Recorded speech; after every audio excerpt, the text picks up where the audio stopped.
Hey everybody, it's Mike from the Mike Wagner Show, powered by SoundCloud Studios, brought to you by our official sponsor, the Mike Wagner Show, international warring author Me and Molson Zia Missing, available on Amazon and paperback and ebook. Coming soon, Missing 2 by Me and Molson Zia, double the suspense, double the fun. Check it out on Amazon. Also brought to you by Sweet Psalmist by Serena Wagner, based on a life of David, including 30 exquisite paintings, King David songs, and more. Amazon.com, keyword Sweet Psalmist Serena Wagner, and the Sensei Swaying Eric Diamond with the latest All of Me. New music coming soon, ericdiamondmusic.com. Follow on YouTube, Spotify, Instagram, and more. Make sure you stay tuned. We're here with a terrific lady who's an author with a dynamic 20-year career in the Navy as commander for U.S. Subforce. Also been in radio since '09 as speaker for the Edward Casey Center in Virginia Beach, and studied metaphysics all her life, giving insight into the interpersonal relationships at every level. Also focuses on ghosts, crossing over, spirituality, death, and more, and has a new book out there, which she's offered several books, but a new book out there offers tools to use and avoid pitfalls to navigate the spirit world of ghosts, demons, angels, and people who think you're a little bit crazy. The book is called Psychic Children, Psychic People. Live, ladies and gentlemen, at Plus Studios, somewhere close to Canada. The amazing author, dynamic 20-year career in the Navy as commander, also studied metaphysics, and the book is called Psychic Children, Psychic People. Ladies and gentlemen, multi-talented Tina Erwin. Tina, good morning, good afternoon, good evening. Thanks for joining us today. Thanks, Mike. I am so thrilled to be here. I'm so excited about our show tonight. And it's also great to have you on board as well, too. You being an author, dynamic 20-year career in the Navy as commander for the U.S. Subforce. You've been radio since '09, speaker for the Edward Casey Center in Virginia Beach. You studied metaphysics all your life, giving insight into the interpersonal relationships at every level. Of course, you also involved with ghosts, crossing over, spirituality, death, etc. You had some books out there called The Lightworker's Guide to Everyday Karma, Ghost Story from the Ghost Point of View, trilogy. You also have Soul Evolution, Past Lives, and Karma Ties, and more. But we'll be talking about your new book, which offers tools, insights to avoid pitfalls, navigating the spirit world, called Psychic Children, Psychic People. Before getting on it, Tina, tell us how you first got started. I got started because I discovered that I could see some things other people couldn't see. And then I discovered that I could see ghosts. And then I, when I met my husband, everything seemed to just fall into place. And I met him my first day at my first duty station at Submarine Base New London. We've been together 52 years. So it's Wow, not he's amazing. married to a psychic, but it's worked out extremely well, and he really still is the love of my life. And it's as if because we recognized eventually over time that we had had several past lives together, and one of us always seemed to die, this was the life we were going to have a whole life together. And we both really focused on that. And then we had a tour in Italy when we were both lieutenants, and we met several people who were also really, really psychic. And the more I learned about the submarine force and the dynamic men and now women, but in when we were in the Navy, women could not serve nor have command of a submarine, but that has since changed. What we realize is that if you're deliberately submerging your ship, you have to be very sensitive to what's going on around you. You have to feel the ship, feel how's your crew doing. Everybody feel like they're on top of their game. Something's off. It's like it's a it's all frequency. The more I studied this and I listened to these men talk because they just delighted in telling me stories, and I just loved listening to them. These are some of the finest men you would ever want to meet. Some of the most intelligent, dedicated men. I just cannot say enough about the men who have served in the submarine force. They're just an astounding group of individuals. Super conscientious, officer and enlisted, hands down. So it's really a privilege and an honor to be able to serve with them. But as time goes on, and they started telling me in these quiet, private moments that they could sense things, or they felt something was wrong, or they knew something was coming. And so they knew something was coming, so that's premonitions. They could feel something was off. They could feel a frequency shift. So when I started taking the airy fairy out of it and I focused on what submariners do best, understanding the science behind how you run a submarine and a crew, and you take the mystery out of it and you focus on what's the science behind this. If something feels off, that means that the frequency is out of balance. And you know what that's like if you've ever had your dryer be out of balance, it's going to make a terrible noise. Or your car. Correct. Yeah. And I've had before with the washer as well. And I simply correct it. But then you hear an unusual noise, something's wrong. You pick it up. I completely understand what you're saying. But, you talked about the dryer and all that. I had to correct the dryer a little bit before we went on the air. So it's like, boom, there you go. Little tweak and we're good to go. So, Exactly. So you know that there's something wrong, but you can't put your finger on it. I right. had one captain of a fast attack submarine tell me that he knew something was wrong. He knew something was coming. He felt something was off, and he wrote letters. He was concerned about one of the crew. The crew member happened to be the navigator, and he had documented all of his concerns. So scientifically, he said, something's wrong, something's off. I have doubts about this. I'm really concerned. You're the captain of a submarine. You can't stay up 24 hours a day. You have to trust your crew, especially your navigator.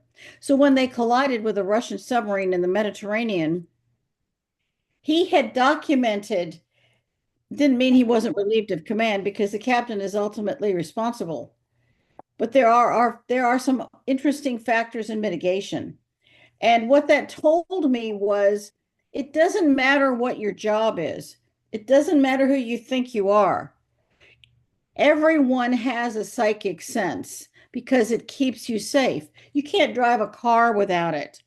So it isn't so much that, oh, you see a ghost or you think you're some weird psychic. No, every person who walks a street gets a feeling about something. If you're a parent, you know if something's off with your kids. If you're a spouse, you know that your wife's having a bad day or your husband had a terrible day at work because the frequency that you're experiencing with them when they come home is off. So, how do you write that? If you can keep that piece of information in your head, maybe you can approach what's going on in your life and those around you a little bit differently. Does that make sense? Yes, it does. And I was going to ask you something too about, your crew being subconscious, super subconscious, and everything like that. Is that considered a requirement to be in the Navy or to run a submarine, have like a super subconscious and sensitive level? Is that considered a requirement? Uh, no. What's a requirement? Actually, I talked to a psychiatrist because I do a lot of research, but I talked to a psychiatrist in the 70s who was talking about the personality type of submariners as compared to the personality type of pilots who pilot jet fighters. And he talked about the fact that, yes, you have to depend on your flight crew and your mechanic, but on a submarine, every single person determines what's going to happen with that submarine. That sense of teamwork, of everyone on the crew being on the same page to complete the mission, to make sure that the submarine is operating efficiently, it's a completely different mindset. And I know that the Navy was studying that, not whether or not someone was psychic or they were in tune with their subconscious. Men, those kind of guys are never going to go there. But they were studying the kind of personality that can be cooped up on a fast attack submarine for months at a time. You have a reactor, you're not pulling in for fuel. Your only limiting factor is how much food you can carry. Mm, Reactors go on for 20 years. So it's a mm. fascinating differentiation. That's what makes metaphysics so interesting. It's beyond what you think you understand. When you start applying the physics you're now learning about, a lot more things begin to make sense. Now, do they have to have a personality test in order to operate the submarines, be in the navies and all that? Do they require a personality test and they scientifically match personalities with certain positions that they're equipped with or be team members? Because I remember every time I read about astronauts, having a team, a trio going up on the moon on a mission and everything, they have to go through specific personality tests, answer every question, detail and everything. Now, did the Navy require those specific personality tests in order to be compatible with the crew? Well, those personality tests are basically called the MMPI, the Minnesota Multi-Personality Inventory. And they've been used in psychiatry for, I don't know, probably 50 years. And the only reason I know this is my mother was a psychiatric nurse and she discussed all the cases that she was involved in with me. So I had an unusual understanding of a variety of personalities and how they function. What the Navy does is they put you through a series of tests. They're very different from Navy SEALs, which is a lot of it's psychological and it's physical. But in the submarine force, you have to qualify. If you're going to be cooped up with a whole bunch of guys, 150 guys or 125 guys, you have to have a personality that's patient, that's thoughtful, that's kind, and there's a weeding out process, and part of that's what it means to be qualified in submarines. You have qualifications for surface warfare as well, but submarines are just a little bit different because there are those astonishing occasions where even the seaman recruit has got to be able to function as a team and step up. And those people are weeded out pretty quickly. So it's not, they screen them all. Some people surprise you, so they really need to be given that opportunity to demonstrate that they can meet the task. Mm-hmm. And how'd you first get involved with the Navy? I graduated from college in 1972 and no one would hire me. And they had the most adorable Navy recruiter on campus. And so I thought, they have to pay you the same as a guy. I don't want to spend my life as a martyr fighting and, equal rights. I wanted to get on with living and I wanted to find a husband. And there's a lot of guys in the Navy. So A lot of sea I, dogs out there, huh? Yeah. yeah, there's a lot of really, really cool people. So I joined the Navy and ended up stationed in submarine base New London. And I met my husband the very first day I was there. And it's like I recognized him. We'd had many past lives, but I didn't know that at the time. I just like, oh my gosh, I recognize it's like so familiar. He's so familiar. And then I discovered that, you know, the submarine force didn't know what to do with women officers. So we told them this is what we would like to learn. This is how we would like our careers to go. And then all of a sudden we discovered that there were a lot of guys who were our mentors who would step up and say, this is a really bad move for your career, but this is going to be a really dynamic opportunity.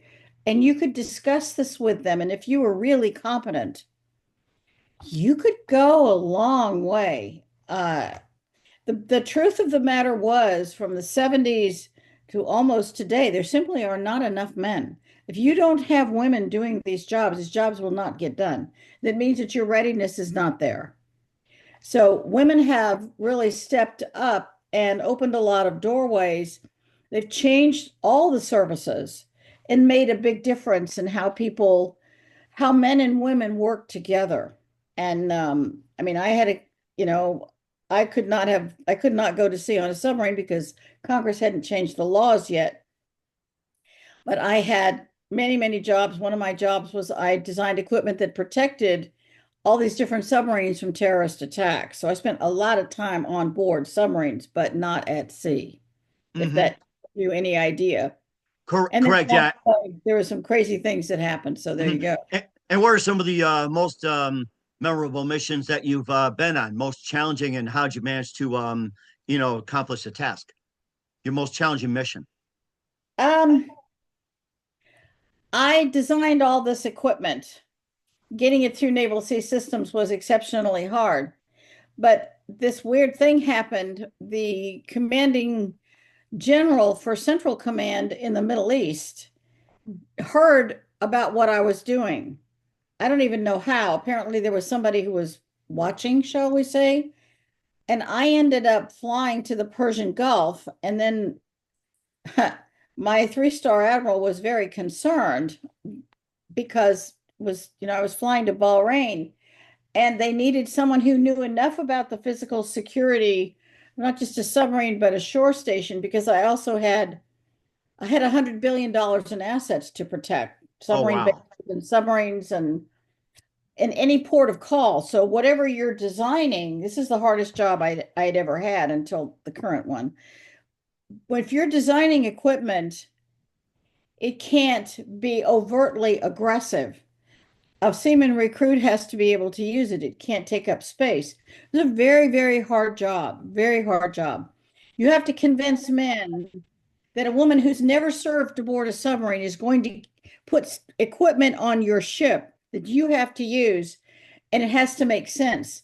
So I convinced several commanding officers of submarines to beta test my equipment for 6 months at a time.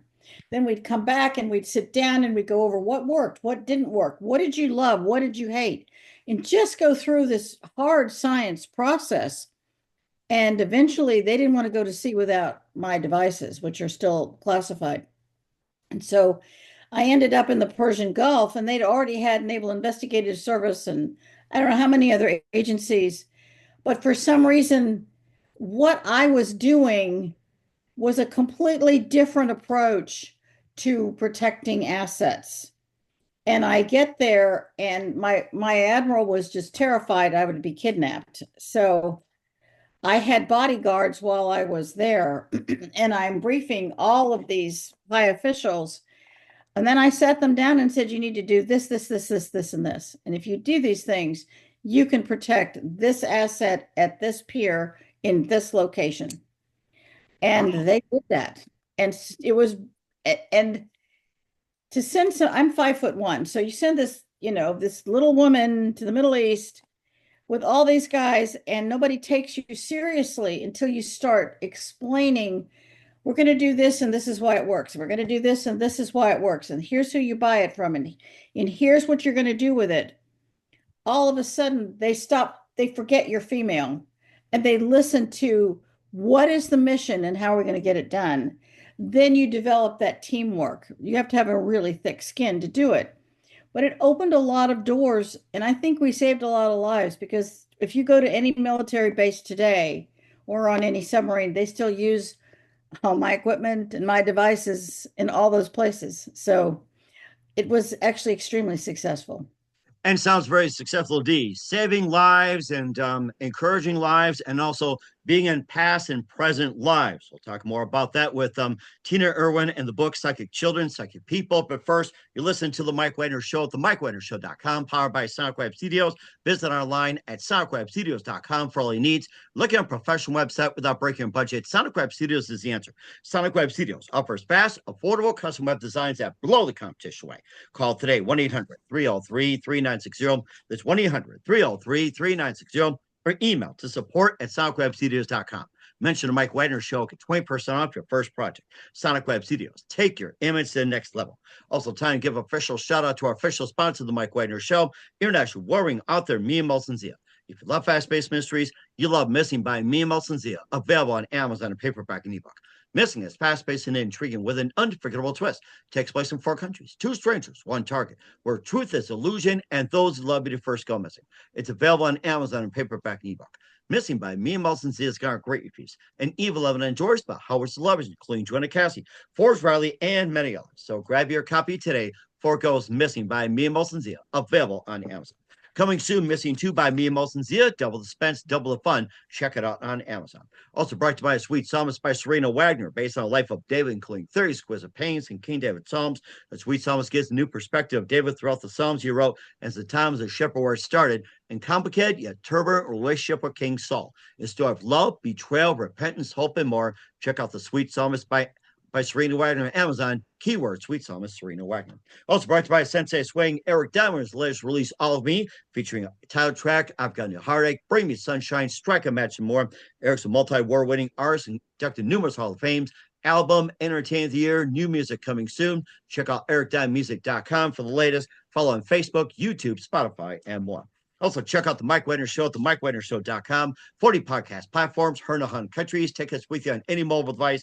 Also, follow us on all socials, Spotify, YouTube, Spreaker, iHeartRadio, Facebook, Instagram, and more.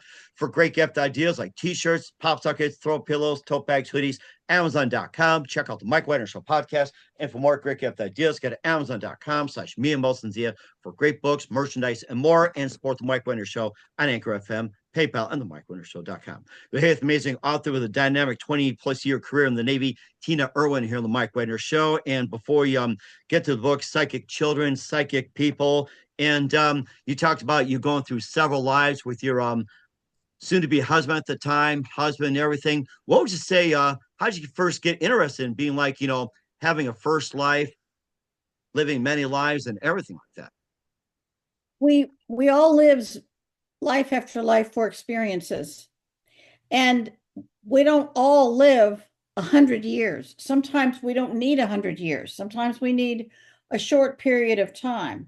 Sometimes there are dynamic situations in our lives that cause one of us to die or a child to die. And part of the lesson of someone you love dying is learning how to deal with grief. No one lives a mortal life without learning how to work through the process of grieving. That's why I wrote The Lightworker's Guide to Healing Grief, because it was, if your child dies, you need to know, how can you ever feel like you're going to be a normal person again? Well, you're going to be a normal person, but you're not going to forget that you had a child die. You're going to live through it. One of the things that makes a huge difference is crossing that person over. And I began to realize that I'd had many lives in different places because I've been all over the world, and some places were so familiar. The language was so familiar that it's like, I've been here before. My daughter minored in Russian in college. Nobody we know speaks Russian except a couple of friends, but they're not speaking Russian to her. She aced every class, Cyrillic language, no problem. I said, obviously, you were a Russian princess somewhere. So, and I began to look around. If I went in someone's home, I'd look at the art on their walls. Were they a cowboy in another life? Were they in love with France? Were they in Germany? Were they a soldier? If their whole focus is warfare, and you can bet they had life after life where they were fighting something. And if someone has psychic ability, it's not a gift. You've been working on it life after life after life. A gift, you can you can give it away, you can accept it or reject it. When you have psychic ability, you don't get a choice. It's there. And the longer I lived, the more I realized that what I could do was growing. It wasn't getting any less. That happens to many people, and they stop what they're doing and they change their life path. When I retired from the Navy, I had a computer company. I was designing software. I was putting my software and Apple computers in all these new homes. And if I had been successful at that we probably wouldn't even be having this conversation. But we're having this conversation because sometimes there's a larger plan. And sometimes you work lifetimes to develop enough skill and ability and enough insight to be able to make a greater difference in the current life you're in. And that's why I wrote the book about soul evolution, past lives and karmic ties. So if you've worked life after life after life to develop certain skills, I mean, do you really think that a doctor becomes a doctor, overnight? Sometimes it just comes to them. They just know, or a math prodigy or a music prodigy. They've been studying this life after life and honing that skill. It's not their first rodeo. Right. That does that ring true for you? Yeah, yeah, yes, it does. And I think some people just jump through, like, they think they're cowboy, they think they're a president, they think they're a football player, they think they live in Vancouver playing for the Canucks and everything like that. But it also made me think of time travel in a sense where you go through portals, different worlds. And do you think time travel in your mind could be related to that somehow? Well, I have this odd ability to remote view. And I have a job right now that I haven't gotten to. Someone wants me to remote view her home. Pretty simple request. And I don't know what's going on in her home because I asked her not to tell me. I know there's some problems in the past, but when I remote view a location, I'm sifting through time. They're called stacks of time. It's like if you look at a wall of stone, it's thousands of years old, you see the different layers of sediment. So you're seeing through time. You're standing there and you're looking back in time. Well, if you're remote viewing a location, you're sifting through the predecessor energy of time. I can go back 400 years, 1,000 years, and see what's the initiating event. Sometimes I can see varying, there's several stories and ghost stories from the ghost point of view. I did a property in Tennessee. Well, the first person I saw was a Cherokee Indian whose job it was to guard the land. Then I saw a little girl in the 30s who'd been murdered by her father, and she was haunting my client because my client looked like a nice lady. And then I saw someone who died, 4 years prior, who was hit by a car in Virginia Beach, but followed her. She was visiting Virginia, followed her home to Tennessee. So I could see through the stacks of time the predecessor energy and who was still there. Crossing all those people over shifted the energy on her property. So I can see back in time. I've had clients who we did past life regressions, but we ended up in the future. We could see her life between lives. We could see who she was talking to. It was amazing to see that. So there's so much we're just beginning to really understand. There's no such thing as no such thing.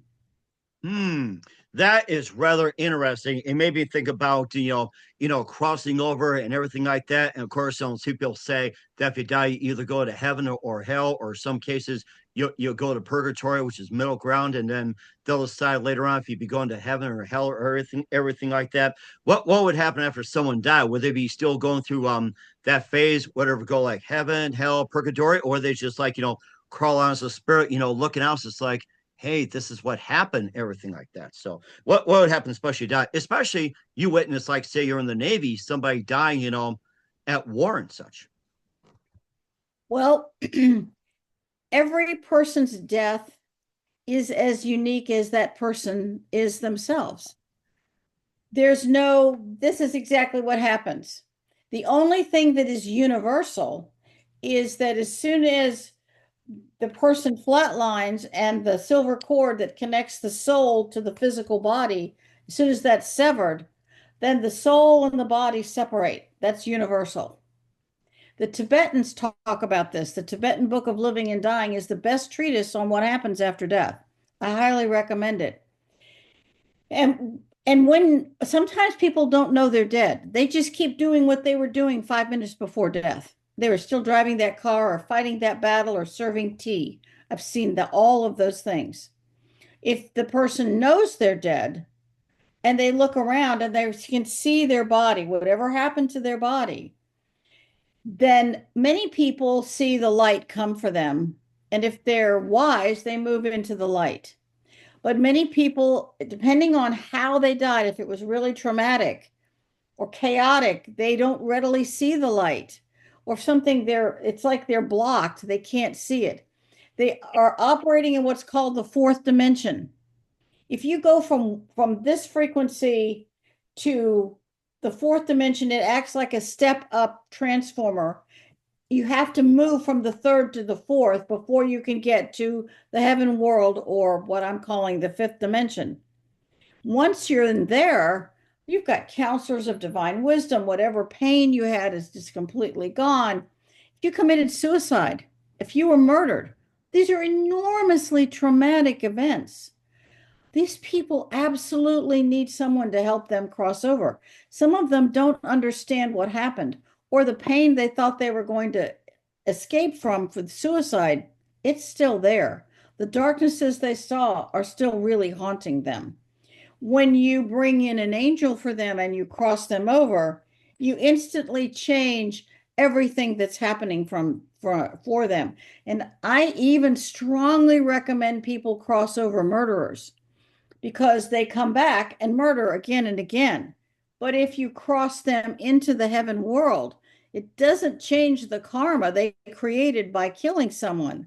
What it changes is every time they've done a horrible deed, pieces of their soul are shaved off. The 23rd Psalm tells us that once you're moving into the light, he restoreth my soul. This is a really important statement. I walk through the valley of the shadow of death. It's the fourth dimension. It's that darkness, it's this grayness that you don't quite understand. I mean, I've heard 1,000 people give 1,000 different descriptions. Well, when they see the light, it's universal. It's this warmth, this love, this help, this hope. I crossed over a pair of children who died in a Native American attack on a wagon train. And I was in Flagstaff, and these children, were driving me crazy, and I could see them. And they said, "We have to tell you, we have to warn you, the Indians are coming, they're going to kill you, they're going to kill you, you have to leave." And I said, maybe not. Maybe it's not as bad as that anymore. And once I crossed them over, their only thought was warning new settlers. And finally, they were crossed over, and then they weren't around anymore, couldn't see them. Once you've crossed them over, then the ghosts aren't there. They're not going to come back and forth. It's a one-way door. Once they're crossed over, they don't come back unless they're reincarnating, which is a much happier thought, especially if a child was murdered. It's something important to understand. Mm-hmm. And it made me think of that one movie. I think it was a cartoon by Disney, and it's like, the Day of the Dead, where he had trouble trying to connect with somebody in the past. It's kind of something like it. Is that right? They actually portray like It Day of doesn't the. matter. I mean, let's say that you grew up in the system and there was no one that was your mother, your father, your grandfather. You don't know who you think is going to meet you. The Day of the Dead concept is a very interesting concept. But if you didn't grow up with that concept, God welcomes every person. It doesn't matter whether there's a relative who's, getting your dance card ready. That doesn't matter. Anyone can ask for an angel to help another person, or you can ask for it for yourself. If you know you're dying, I mean, a lot of people during COVID died alone. It was horrendously cruel to have all those people die alone. Even if you're not with someone who's dying, you can ask that an angel go and be with them as their point of death and escort them into the light. You can ask for that for another person and for yourself. That's why I wrote the Crossing Over Prayer book, so that there's all these prayers you can use to ask. But if you don't remember that book, it's irrelevant. Ask. God is always telling us through all these different methodologies, ask. Whenever two or more of you are gathered, I am there. I am there. I'm with you. And for people who have no belief system, this is incredibly poignant when they see the light, or they reach their hand out to touch the face of an angel. It just reduces you to a puddle of tears to know the compassion that the people who felt unloved or unlovable or filled with sin feel. I mean, people who say, I was born in sin and I died in sin. God can't love me. That is one of the cruelest things that has ever been foisted on humanity. You were born with karma. You have to work off the karma. You are always loved. No matter who you are or what you've done, you are always, always loved. I mean, that's a huge message for people to have. Mhm. And that's very true as well, too. And there's also some tools and to help people cross over and everything. It's in the book, Psychic Children, Psychic People, the tools you need. And what are they? We'll find out in a minute with Tina Erwin. You listen to The Mike Wagner Show at themikewagnershow.com, powered by SoundCloud Studios, brought to you by official sponsor of The Mike Wagner Show, international warring author Mia Molson's The Missing, The Sweet Psalmist by Serena Wagner, based on the life of David. Keyword Sweet Psalmist Serena Wagner. Check it out today. The Sweet Psalmist on Amazon. Also, Eric Dime Music with all of me, ericdimemusic.com. Make sure you check it out today. We'll be back with author Tina Erwin of Psychic Children, Psychic People after this time.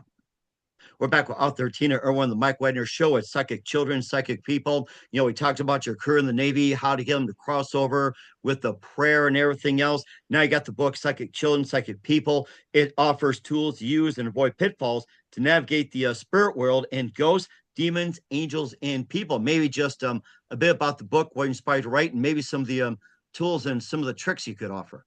This is the book, Psychic Children, Psychic People. And I wanted to write this book because a lot of people have hidden their psychic ability, or they think their child is possessed by the devil because they see a ghost, or their room is always cold, no matter how high the heat is. If there's a ghost in the room is going to be pretty cold. I wanted them to stop being afraid and start being practical. If you are practical when you approach this, a lot of things fall into place. The tools in the Psychic Children, Psychic People book are for anyone to use. If you have a child who's seeing a ghost, several things. Put a green light bulb in their room. Isn't that the simplest thing? They're called party lights. They're 25 watts. Home Depot sells them. Lowe's sells them. Many stores sell them. And that helps raise the frequency of the room at night. You can ask your child to invite a soul train to the house, and all ghosts who find your child join the soul train with the angels and they move into the heaven world. I have a 10-year-old in Texas who's doing that every single night. And her family gets a night's sleep because she's not haunted by ghosts anymore. She says the crossing over prayer every night before she goes to sleep, and she invites the soul train in. And she is free of ghosts. It's so incredibly simple that has helped so many people. And the book is full of chapters 39 through 41, offer a large variety of things to do to raise your frequency, to raise the frequency of your home, to use the power of prayer. It doesn't matter whatever your faith is, it doesn't matter. At the end of the day, everybody's just as dead as, no matter what their faith is, what they came in with. You're born into a faith for the experience of the faith. God loves everybody on earth, and that's provable because we all get the same sun, same moon, the same sky, nature. We all get that. It is one of the most fabulous gifts that is given to us by God. When you are looking at psychic children, psychic people, it's a fresh look at what's really happening. What is a plant psychic? What's a medical intuitive? What do you do if your child sees inside somebody's body? What's spiritual law? Can you just walk up to somebody and say, oh, you had a past life as? No, you can't. That violates spiritual law because you've robbed that person of the discovery, the beauty, the magic, the wonder of discovering it for themselves. If you tell somebody's fortune, you have no way of knowing for sure if what you told that person is true. I think anyone who's telling fortunes is earning horrific karma. Anyone who's using tarot cards, Ouija boards, or holding seances is earning very, very dark karma because it's a manipulation of the person in front of you. And I would advise anyone, you don't need those things. If you're really psychic, why would you need something so artificial? You Mm-hmm. need your heart, you need love for humanity, and you need a deep and abiding connection to God. Prayer has enormous electromagnetic power. When it Mm-hmm. comes from your heart, it's coming through your brain. That heart brain connection is sending it out. It's one of the most powerful things any mortal person can do for another. This book is it's a 16-hour audiobook. That's how big this is. It sounds like it. And I was going to ask you too about Ouija boards, tarot cards, and all that. What about fortune cookies? You get at a Chinese restaurant. Fortune cookies are just fun and they're delicious. I figured that. If you say win the lottery according to fortune cookie. Well, winning the lottery means your karma is returned to you all at once. And if you're not very, very wise, it will bankrupt you. Many people are so much worse after winning the lottery. I The read about that. Oh my goodness. Phew. It's just amazing. I know of two people who have won the lottery and managed it so wisely that they are in really good shape because they balanced the karma. It's just a fascinating story how these two families managed that. And it can be done, but if you think you're just going to go buy super property and expensive cars and clothes, it there's more to it than that. Mm-hmm. Much more to it. Right. And of course, lastly, about the book and everything. And once again, just to recap, how do you remove a ghost? You on the Ghost Helpers website, there's something called a crossing over prayer card. It's kind of hard to see. In virtually every one of my books, there's the crossing over prayer. When you say that, you are giving the soul who may not even know they're dead direction in crossing over into the light. They leave you alone, they leave your children alone. The karmic clock stops for them. They're not earning karma by influencing you in a negative way. You don't want that for them, and you certainly don't want that for yourself. So you are helping them because this is the compassion every single one of us will want for ourselves when we die. Mm-hmm. And I So think that's what I would recommend. it's a really good point. And where can we find psychic children, psychic people, and how it works at, Tina? They're available on Amazon.com. They're print on demand, Kindle, and audiobooks. All 9 of my books are audiobooks. Took me years to get all those audiobooks done, but I did it. So And yeah, you did an amazing job. And what's your website, Tina? ghosthelpers.com. Ghost Ghosthelpers.com. We want everybody to go to that right now. We're here with author Tina Erwin of Psychic Children, Psychic People here on the Mike Wagner Show. Just a few more things, Tina. What else can we expect from you 2025 and beyond? we can expect that there's going to be a lot of turmoil since I don't tell futures. I can only tell you what I'm feeling. There's going to be turmoil, but there's going to be some amazing revelations, amazing discoveries. We might just start seeing people being kinder to one another. The more prayer people use, the more they step back and look at the kindest word to say instead of an angry word. Everyone's entitled to their opinion, whether you agree with it or not. And everyone has a story that we don't know. So if we are a little kinder and a little more patient, the world around us, which is really all we control, will be better. And then that world starts to expand out. And that's how you heal the world, just one encounter with one person at a time. And I think that's really important as well, Tina. And who do you consider biggest influence in your career? The biggest influence in my career, in my life, I would have to say would be Christ. That because Christ walking the earth was to know humanity more than we could ever imagine, and to show what it's like to love humanity beyond yourself on dynamic levels. We can get mad at someone, but not hate everyone. Bring that back to what was the lesson of Christ. It wasn't to die for your sins that you hadn't committed yet. His lesson, his purpose was to teach us to love one another in the best way we can each day. Amen to that. And what's the best advice you can give to anybody at this point? Be patient with yourself. Stop criticizing yourself and those around you. Love yourself. And for heaven's sake, if you want a healthy body, love your body. Tell your body that it's wonderful. Tell your body that it is divinely inspired and that you are a strong and healthy person because you're programming your cells and you're shifting your frequency to a higher level. Higher frequencies don't get sick. That's a good point as well, Tina. Once again, we're author Tina Erwin of Psychic Children, Psychic People here in the Mike Wagner Show. Tina, very big thank you for your time. You've been absolutely fantastic. Learned a lot. Looking forward to having you soon. Keep us up to date. Keep in touch. Love to have you back. And once again, what's your website? How do people contact you? Where can people purchase or check out your books? The books are available on Amazon.com. Look up Tina Erwin, or all these books are available on ghosthelpers.com. Click on the link, it'll take you right to Amazon.